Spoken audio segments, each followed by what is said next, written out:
अस्सलामुअलैकुम, मैं हूं डॉक्टर इरफान सुलेरिया और आप देख रहे हैं मेरा यूट्यूब पे ऑफिशियल चैनल। आज का जो वीलॉग है ये अफ्रीकन एशियन इंस्टीट्यूट और जो लाहौर में है उसके बारे में है। वहाँ पे जो HND डिपार्टमेंट का है डॉक्टर तौसीफ इकबाल खान का इंटरव्यू होगा, आप उसमें देखेंगे। और दूसरा जो डिपार्टमेंट है उसके बारे में आपको इसके बारे में दिखाया जाएगा। तो ये आगे चलते आगे देखते हैं क्या क्या होता है affiliation institute Lahore. Affiliation institute में जो डिग्रीज़ ऑफर करवाई जा रही हैं के बारे में देखिएगा। जब हम इंटरव्यू भी करेंगे HND डिपार्टमेंट के HOD हैं doctor Tauseef Iqbal Khan, nutrition psychology पे उनका इंटरव्यू होगा। तो जब देखिएगा ये अंदरूनी व्यू हैं अफ्रीकन एशियन इंस्टीट्यूट के, जो आपको मैं दिखाने की कोशिश कर रहा हूँ। ये देखिएगा अफ्रीकन इंस्टीट्यूट के अंदरूनी व्यूज़। ये एक लेक्चर हॉल है अफ्रीकन एशियन इंस्टीट्यूट का, ये देख लीजिएगा। ये लेक्चर हॉल भी लिखा हुआ है इधर, ये भी है एक, ये भी लेक्चर हॉल है। ये सारे आपको नज़र आ रहे हैं।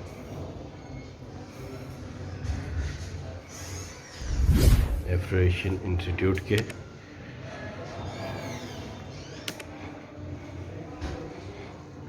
Lecture hall.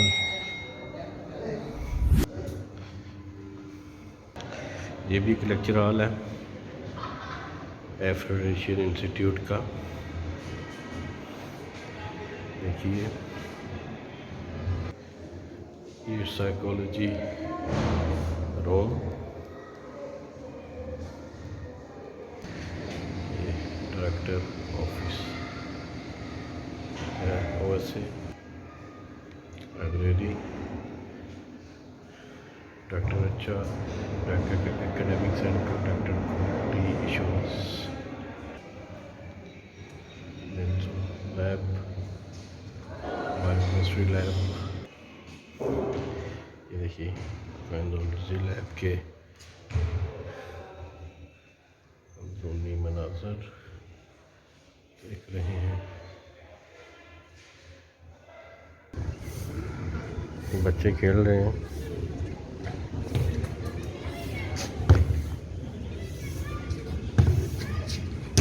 अफ्रीकन इंस्टीट्यूट में बच्चे खेल रहे हैं,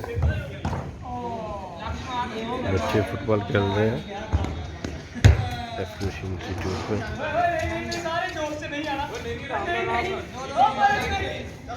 ये अफ्रीकन इंस्टीट्यूट है, देखिएगा ज़रा। अस्सलाम वालेकुम, मैं हूं डॉक्टर इरफान सुलेरिया और आप देख रहे हैं मेरा यूट्यूब पे ऑफिशियल चैनल। ईचबाल नामी जो सीरीज़ है मेरी सोशल मीडिया पे, इसमें मैं मुख्तलिफ हेल्थ से रिलेटेड टॉपिक्स पे बात करता हूँ। आज का जो हमारा टॉपिक है वो न्यूट्रिशन, और न्यूट्रिशन भी कौन सी, न्यूट्रिशन साइकोलॉजी।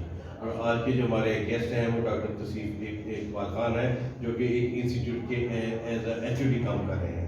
तो अपने गेस्ट की तरफ चलते हैं। अस्सलाम वालेकुम डॉक्टर साहब, क्या हाल है?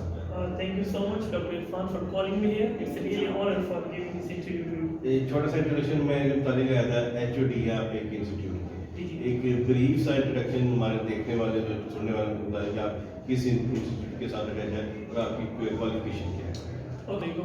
I'm Dr. Tawseef Iqbal Khan, working as a HOD at Aspiration Institute for the Department of Human Nutrition and Dietetics. I'm PhD scholar at the University of Veterinary and Animal Sciences. Thank you so much, Dr. Irfan, for calling me here and for giving me. आज का topic है सबके nutrition और psychology. तो सबसे पहले हमारे जानने वाले जो सुनने वाले उनको ये बता दें कि न्यूट्रिशन साइकोलॉजी बेसिकली है क्या। That's really interesting topic for this HO part. What we call nutrition and psychology to different words. If we say that psychology is the study of internal behavior, internal emotions, feelings, and cognitive behavior, and what we call the nutrition is the role of nutrient on physical health and brain health. So both are important. Nutrition without psychology, and psychology without nutrition, they are not working without each other. They are like the twin sisters working for the performance of the human body. आप इसको कैसे treat करेंगे, nutrition को, psychology को, हमारे जो आदत है, हमारी जो नफ्सियात है, वो किस तरह इसको अफेक्ट करती है? एक अच्छा खाना आपके बिहेवियर को बहुत अच्छा रखता है। आप जैसे मीठा खाएँगे, आपकी फीलिंग्स चेंज होंगी। जैसे बहुत ज़्यादा स्पाइसी खाना खाएँगे, आपकी फीलिंग चेंज होगी। इट मीन कि ईटिंग बिहेवियर आपके फूड को, आपकी चॉइसेस को, आपके इमोशंस को, आपकी फीलिंग्स को चेंज कर रहा है। बिल्कुल ऐसे ही। तो कैसे अफेक्ट करेगी ईटिंग हैबिट को साइकोलॉजी? एक केस में सोशल इकोनॉमिक स्टेटस सामने आ जाता है, या किसी सोसाइटी का वहाँ का जो माहौल है वो सामने आता है। देखिए ये है फूड चॉइसेस। जो हमारी फूड चॉइसेस होती है बेसिकली इन्फ्लुएंस होती हैं डिफरेंट चीज़ों में, इसमें एक साइकोलॉजी भी है। बाज़ लोग इंट्रोवर्ट होते हैं, बाज़ लोग एक्सट्रोवर्ट होते हैं, बाज़ लोग हर कम्युनिकेट में जाते हैं, वहाँ पे हर चीज़ को खा लेते हैं। उनकी वो जो फूड पैटर्न है डिफरेंट होंगे। एक इंट्रोवर्ट है जो शाय है, वो कभी भी उन चीज़ों का वे नहीं कर पाएगा सबके सामने, क्योंकि वो शाय होगा। तो हो सकता है कि वो जो मल्टीपल डोमेन्स में चीज़ें रखी हुई हैं, या फूड पैटर्न्स हैं या फूड चॉइसेस हैं, उनका वे ना कर पाए। तो सोशल कल्चर नॉर्म्स का भी इसमें ये इन्वॉल्व है कि जैसे कि पाकिस्तान के अंदर हम मुसलमान हैं, हमारे यहाँ जो पोक है वो हराम है, हराम हलाल का कंसेप्ट आ जाता है।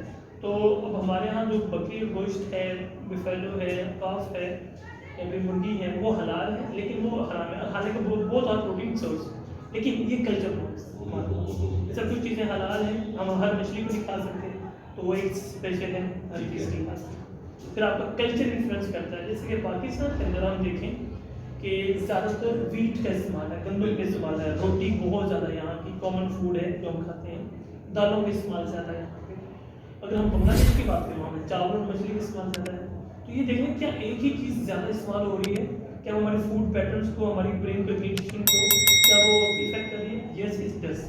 अगर आप एक ही चीज़ खाएंगे तो आपकी ब्रेन की एफिशिएंसी डाउन होती जाएगी। सोसाइटी के अंदर ज़्यादा होगा ना कि अपने घर का एक अलग माहौल होता है।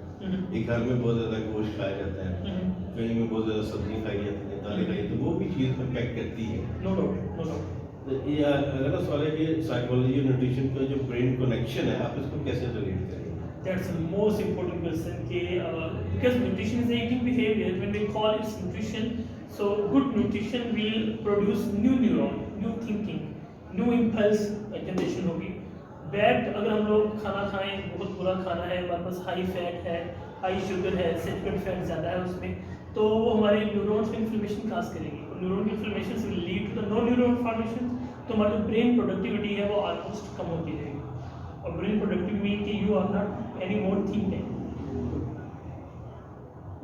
अगला सवाल मेरे ज़हन में आ रहा है कि वो कौन से फैक्टर हो सकते हैं जो किसी की डाइटरी हैबिट को अफेक्ट कर सकते हैं? या it can be personal own choices. First of all कि मुझे एक चीज़ पसंद है, मुझे एक चीज़ नहीं पसंद, मीठा है, किसी को पसंद है, किसी को नहीं है। दूसरी बात उसका कल्चर, जिस कल्चर में रहता है। थर्ड उसका सोशल इकोनॉमिकल स्टेटस, उसका रिलीजन, किन चीज़ों को इन्फ्लुएंस कर रहा है, उसकी साइकोलॉजी किन चीज़ों में इजाज़त दे रही है।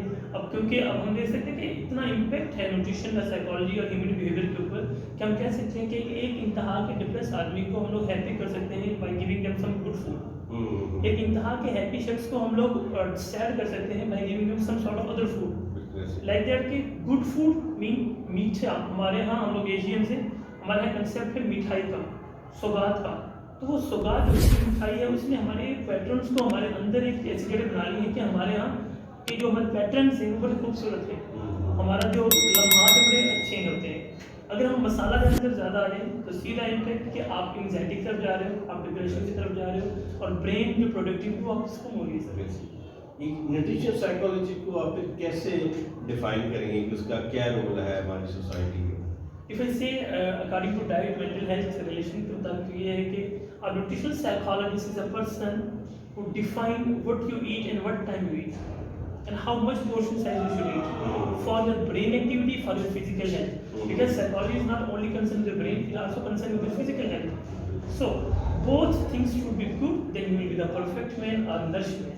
If you say if you are psychologically bad and you are physically good, this is not perfect man definition. So nutritional psychologist comprises our main focus on giving a good diet to a person to making him physically healthy and mental healthy. Physical और mental health मिलकर एक complete कहते हैं complete society या healthy society का वजूद हम ला सकते हैं। तो थैंक यू डॉक्टर साहब, आपने कीमती वक्त में से थोड़ा सा टाइम दिया और एक टॉपिक लगा न्यूट्रिशन साइकोलॉजी।